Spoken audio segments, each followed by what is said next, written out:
Planetside 2, playing support. Hey guys, this is Arch. This is going to be a quick overview of support in Planetside 2. Going to focus mainly on Engineer and Medic with a little bit on Infiltrator and of course Sundereers. Infiltrator support. Infiltrator is not really a support class, but they do two things. Motion darts detect enemies in a small area, making them show up on your minimap. They can detect stealth units. As you level up your recon darts, they increase in number. They have a larger radius to detect enemies, and they detect enemies faster as well as lasting longer. You get 10 points per detected enemy killed. Next up, hacking turrets.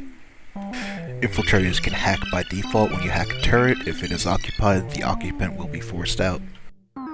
Hacking terminals. Terminals can be hacked as well as turrets. Hacking vehicle and infantry terminals is very important when assaulting a base. It's very helpful. You can spend cert points to level up your hacking as well. Combat medic support. Combat medics are a necessity for sustaining allied infantry. Open field and the jig of life. The jig of life is a dance that medics learn. It helps to keep them alive as bullets fly at them, as well as grenades and tank rounds. Medics make good targets, and the jig of life will help you. The jig of life consists of random spastic movements, as well as crouching and jumping while reviving somebody. It looks kind of stupid, but it helps keep you alive. The medical applicator is of course the medic's main tool. It is used for reviving and healing friendly players. As you level up your medical applicator, it increases the range at which you can revive, the speed at which you revive, the amount of health that friendly players are revived with, as well as the speed and range at which you can heal them with it. It is highly recommended to get your medical applicator to max level. It will quickly pay for itself.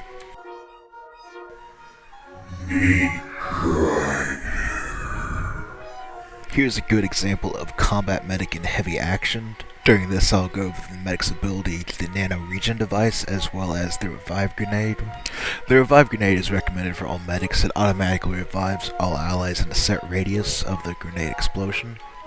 The revive grenade revives the allies at 50% health, which kind of makes it common courtesy to heal them after you throw a revive grenade. I don't recommend throwing revive grenades blindly into rooms where people are constantly being exploded, unless of course you want certs, which I can understand. The alternatives to the revive grenade are the healing grenade, which is basically the same as the nano regen device, which I'll cover shortly, or the frag grenade, which is standard with all classes except max. As far as suit slot is concerned, personally I prefer nano weave whenever I'm out in the open and flak whenever I'm in a tower situation such as this, because of the frequency of explosions. Namely the explosions associated with C4, frag grenades, and of course the underslung grenade launcher, as well as mines. The grenade bandolier is also an option for combat medics. Some say the shield regen is pretty good.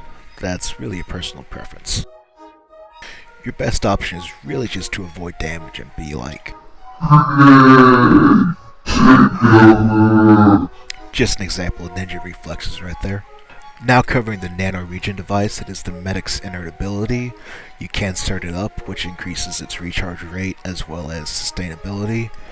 When activated, the nano regen device will generate a green substance which heals the player that activated it along with any allies in his immediate area. It is the easiest way to heal yourself and others. Suicide bomber, oh no! For the Republic!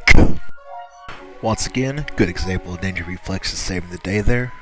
So as for a real quick recap on medic before we move on, you want to level up your medical applicator to its maximum level, you want to level up your nanite regen device to its maximum level, and you want to buy revive grenades.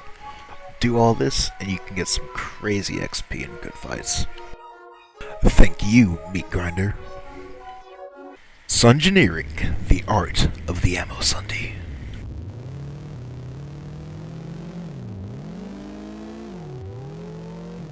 To be perfectly honest, I'm pretty sure Sundereering is something I made up, at least the term, not necessarily the action of it.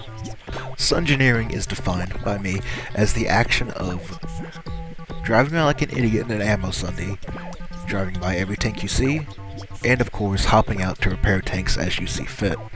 You and 2 engineer friends can also do a Sundereering crew, in which they man your guns, and they hop out to help you repair whenever necessary. Personally, I prefer the Bulldog in the front and the Walker on the back in my Sunday. It's really personal preference though. You can gain quite a few certs just resupplying vehicles and of course repairing vehicles as well. Advanced Mobile Station. The AMS is a utility slot for the Sundereer which allows you to deploy a mobile spawn point. AMS Sundereers are best deployed close to the battle while being behind something, such as behind a tree, behind a rock, behind a cliff, pretty much anywhere the enemy isn't going to see it directly. For an AMS Sunday, you're generally going to want stealth to be your defensive slot. As well, there are situations where you're going to want blockade armor because you just can't hide the damn things. If you deploy your Sundereer on an incline, certain weapons such as the Walker are made more efficient against infantry and vehicles. It is worth noting that AMS Sundereer weapons should be decorations first and defense second, only to be used when you come under attack. Here is an example of all the wrong ways to deploy a Sundereer. It is in the middle of the road, viewable by all enemies in the tower, including the tower's turrets and any tanks which spawn out of the tower. Another bad example of a spot to deploy a Sundereer is by a wall or cliff which enemy infantry can get up on top of and drop C4 or tank mines down onto you. Alright, now time for some live action AMS Sundereer play. As this is a run-on for my Sundereering clip, I do unfortunately have ammo equipped to my Sundereer. In a situation like this, being in a little secluded grove with tree coverage and a cliff separating me from the enemy base, I would recommend stealth for your Sundereer. If you would, notice how I deploy the Sundereer between the trees, not too close to that cliff face, as enemies could drop C4 down on top of my Sundereer. Note that I put down some bouncing betties, and I cannot stress this enough. Stay with your Sundereer. It is your job to defend and repair it, not everybody else's, no matter what you might think. You always want to play engineer whenever you deploy a Sundereer. This is of course so you can repair your Sunday. Whenever your Sundereer is fully repaired, I recommend getting back inside of it so that you're not going to get sniped or blown up by a tank round, and you can also man the turrets to help defend it. Defending your AMS Sundereer should be your main priority when you have one deployed. You see the problem here? I'll give you a second to find it. Friendly tank mines, right by my Sunday. You never want to deploy tank mines this close to a friendly Sundereer, because if an enemy vehicle does run over them, it'll blow up and hurt the Sundereer. If the enemy shoots them, it'll blow up and hurt their Sundereer. I do a real quick run around here to look for any enemy light assaults or engineers hoping to place tank mines or C4 on my Sunday.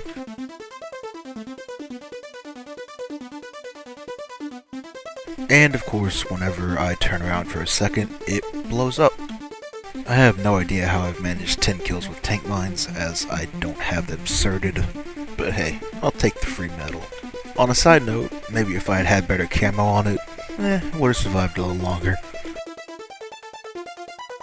Is that a rock? Seriously, is that a rock? For real though, that might be a rock. Engineer, infantry support. Basically, this is just repairing maxes and dropping ammo. Max support. You should always stay behind friendly maxes and repair them as quickly as possible. Should you ever have trouble finding one to repair, just listen, they generally sound like this. I need repairs, I need repairs, I need repairs, I need repairs, I need repairs, I need repairs, I need repairs, I need repairs, I need repairs, I need repairs, I need repairs, I need repairs, I need repairs, I need repairs, I need repairs, I need repairs. Someone please prepare me. With engineers as well as medics, you always want to stay behind cover and just do your support roles. I can't stress enough that as an engineer in an infantry push, you should always stop whatever you're doing and repair the maxes. You should go out of your way to repair maxes, pretty much. Even if you have to run through no man's land and get shot up, if you get to the other side, repair the max. Stay on your toes though, because they do occasionally sprint away and make sudden erratic movements. Again, never stand in front of one. Their guns are very unforgiving. Ammo support. Ammo support is pretty self-explanatory. It's just dropping ammo for infantry in need of extra bullets to waste. You don't have to have the ammo pack equipped in the utility slot to use one. You can switch to your turret, and before you deploy it, press the switch fire rate button, which is by default B. This will bring up the ammo pack for you to deploy just as if you had it equipped in your utility slot. Putting certs into your ammo pack will increase the range at which it resupplies friendly troops, as well as the duration that it stays on the ground. That is about it. Thanks for watching. Sorry about the video quality. I used the Planetside recorder for all the footage, so it's pretty horrible.